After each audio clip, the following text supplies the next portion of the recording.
میں نے اردو کی پہلی کتاب میں پڑھا تھا الف انار اور کیا تھا بے بکری، یہ یاد ہے ساروں کو، الف انار بے بکری، اور یا سے کیا تھا، یا سے یکا اور یا سے یاک، ٹھیک ہے نا۔ تو اردو کی پہلی کتاب میں تو پڑھا تھا یاک، لیکن اس کو قریب سے اس طریقے سے دیکھنے کا زندگی میں، اور وہ بھی درجنوں کی تعداد میں، جگہ جگہ یہ شندور ٹاپ پہ میرا، اتنی بلندی کے اوپر یہ اللہ کی بنائی ہوئی مخلوق رہتی ہے، عجیب و غریب، عجیب، سائنس بھی اس کے سامنے فیل ہے۔ اس کی چند صفات ہیں، وہ ذرا سن لیجئے، جو وہیں جا کے معلوم۔ ہمارے ساتھ داؤد ڈار صاحب ساتھ تھے، انہوں نے 22 سال ان علاقوں میں گزارے ہیں، اور گلگت سے چترال انہوں نے پیدل چل کے چلہ بھی کیا ہے۔ جس سفر پہ گاڑی پہ جاتے ہوئے لوگ پریشان ہوتے ہیں، انہوں نے پیدل سفر کیا۔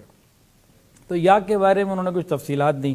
یاک اس کو انگلش میں کہتے ہیں، وہاں کی مقامی زبان میں اس کو خوش گاؤں کہتے ہیں، خوش گاؤں، اور وہ تقریباً 1.5 لاکھ روپے کا ہی اس کی قیمت ہوتی ہے۔ تو وہاں کے بعض لوگ اس کو سیل بھی کر دیتے ہیں، بعض اس کو سیل کر کے اس کے گوشت کو سکھا لیتے ہیں، پھر سردیوں میں برف باری میں استعمال ہوتا ہے۔ تاہم یاک کی جو انتہائی خصوصیت ہے نا، یہ برفانی جہاز ہے۔ اونٹ کو آپ نے سنا ہوگا ریگستانی جہاز، یاک ہے برفانی جہاز۔ سائنس کے نا کچھ اصول ہیں کہ کوئی بھی مخلوق، انسان ہے، کوئی جانور ہے، اگر اس کا اتنا وزن ہے، اتنا قد ہے، تو اتنا مزید یہ وزن اٹھا سکتا ہے۔ کچھ اصول و ضوابط ہیں، مطلب ایک آدمی کا وزن ہے 100 کلو، تو یہ 10 من وزن نہیں اٹھا سکتا۔ تو اسی طرح جانوروں کے اندر بھی کچھ ترتیب ہے۔ پھر اس نے چلنا کہاں ہے، اس کا بھی بڑا کاؤنٹ ہوتا ہے کہ صحیح جگہ پہ چلنا ہے یا کہاں چلنا ہے۔ تو سائنس کے جتنے بھی وزن اٹھانے کے اصول ہیں برفانی علاقوں میں، وہ یاک کے آگے آگے سب ختم ہو جاتے ہیں، خدا کی قدرت آتی ہے۔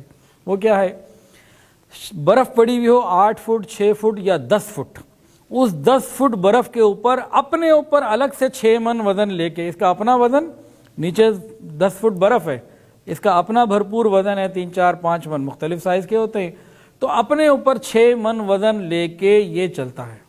تو یہ برفانی جہاز ہے۔ اونٹ ایک الگ کیفیت رکھتا ہے، تو یاک اپنی الگ قدرت رکھتا ہے۔ تو یہ برفانی جہاز ہے، تو لوگ اس کو بار برداری کے لیے، سامان لانے لے جانے کے لیے استعمال کرتے ہیں۔ اچھا، اس کی جو مادہ ہوتی ہے نا، یہ روزانہ تقریباً 1.5 کلو پونے 2 کلو لگ بھگ دودھ دیتی ہے۔ وہ دودھ اتنا گاڑھا ہوتا ہے، اتنا فیٹی ہوتا ہے کہ اس میں سے اگر مکھن یا گھی نکالیں تو 1.5 کلو میں سے 1 کلو مکھن نکال آتا ہے۔ اتنا جو ہے نا وہ ہیلدی ہوتا ہے اور فیٹی ہوتا ہے۔ اس کے علاوہ ایک اور اس کی عجیب بات ہے، کھاتا تو یہ گھاس ہے، جسم اس کا ہوتا خوب توانا مضبوط، لیکن جو اس کا فضلہ ہوتا ہے نا، ایک انسان پیشاب کرتا ہے، کیا کہتے ہیں، ایک فضلہ نکلتا ہے جس کو ہم بڑا پیشاب کہتے ہیں، وہ بالکل چھوٹا چھوٹا سا، جیسے اخروٹ کی طرح، بکری کے بینگنیوں سے تھوڑا سا بڑا، اس طرح کا معاملہ۔ یہ بھی اللہ تعالیٰ کی قدرت ہے۔ برفانی چیتا ان سے ڈرتا ہے، جو مارخور ہے نا، اس پہ وہ حملہ کرتا ہے، اس سے وہ ڈرتا ہے، اس کے بڑے بڑے سینگ ہوتے ہیں۔